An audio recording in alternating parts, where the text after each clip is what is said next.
प्रसाद, मुलायम सिंह यादव, मायावती, काशीराम, जितने भी महान लोग हुए हैं वो किसकी बदौलत हुए हैं? शिक्षा की बदौलत हुए हैं। तो आप पहली चीज इस चीज की प्रण ले लीजिए कि आपको अपने बच्चों को शिक्षित करना है, जरूर शिक्षित करना है, और विश्वास उस चीज में करना है जो अनुभव से हो और तर्क पे हो। जैसे आप सोचते होंगे, जाते होंगे बहुत सारी चीज, देखिए एक छोटी सी चीज मैं बताना चाहता हूँ कि जो हमारी जो व्यवस्था है, चातुर व्यवस्था है, ठीक है, हिंदू समाज की जो चातुर व्यवस्था है, मैं ललई यादव की एक कोटेशन को कोट करना चाहता हूँ। उसमें 4 व्यवस्थाएं हैं जो कि आप जानते हैं। तो ललई यादव ने केवल एक ही चीज कहा था कि आप लोग बैठिए और सोचिए, आपके पास 4 व्यवस्थाएं हैं।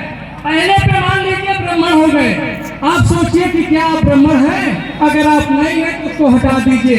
दूसरे पे आप क्षत्रिय रखिए, क्या आप सोचिए क्षत्रिय है? नहीं है। तीसरे पे आप वैश्य रखिए, क्या आप सोचिए आप वैश्य नहीं है? तो फिर बची हुई व्यवस्था कौन सी है? शूद्र की है। और जितने भी लोग और बचते हैं वो कौन है? वो शूद्र है। आप समझिए, जो आज SC ST OBC माइनॉरिटी बना हुआ है, ये एक्चुअल में यही शूद्र है। और इस चीज को आप सचेत करिए और इस चीज को संगठित करिए, क्योंकि बाबा साहब ने ही कहा था कि अगर बहुत बड़ा काम करना है तो संगठन का होना बहुत जरूरी है। बिना एक बड़े संगठन का बड़ा काम हो ही नहीं सकता है। तो आप समझिए, तो आप मैं ये जानना चाहता हूँ कि इस सभा में जो OBC आए हैं, कितने OBC हैं? थोड़ा हाथ उठा के बताइए। ये देखिए, हमारे कहने का मतलब कि अगर वो सोच, अगर उस व्यवस्था में आप जानना चाहते हैं तो उनको आपको साथ रखना पड़ेगा। इसके पहले की जो व्यवस्था थी, सबसे बड़ी व्यवस्था जो बाबा साहब ने दिया, आज सिंपली आप समझिए क्या चीज है। पहले जब कोई राजा होता था तो किसी रानी के पेट से पैदा होता था। कोई राजा किसी रानी के पेट से पैदा होता था, और जब राजा बन जाता था, जो उसकी इच्छा होती थी उससे अत्याचार करता था। लेकिन बाबा साहब ने अपने शिक्षा के बदौलत लड़के आपको एक अधिकार दिया, वोट का। वोट ब्रह्मास्त्र है, और उस वोट के जरिए आप जिसको चाहते हो राजा बना दीजिए। ठीक, उस वोट के जरिए आप जिसे चाहते हो आप राजा बना दीजिए। तो आज ताकत किससे है? आप में है।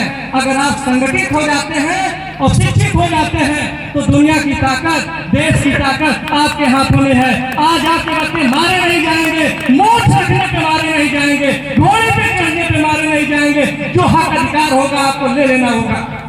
और एक चीज में थोड़ा प्रैक्टिकली चीजें आपसे कहना चाहता हूँ। समय तो अच्छा, समय बहुत कम है, क्योंकि आप लोगों को देख के मैं उस व्यवहारिक चीज पे थोड़ा जानना चाहता था। देखिए, सबसे बड़ी चीज आप सिंपल देखिए, आप लोग के यहाँ डिस्कवरी चैनल होगा, देखती होगी। आप थोड़ा जल्दी से बात करते हैं। आप देखिए, जंगल में शेर है और सारी चीज है, लेकिन आप देखिए कि जितने भी वैसे लोग होते हैं, छोटे छोटे जानवर होते हैं, वो संगठन में रहते हैं ना। लेकिन जैसे संगठन से हटते हैं वो मार दिए जाते हैं।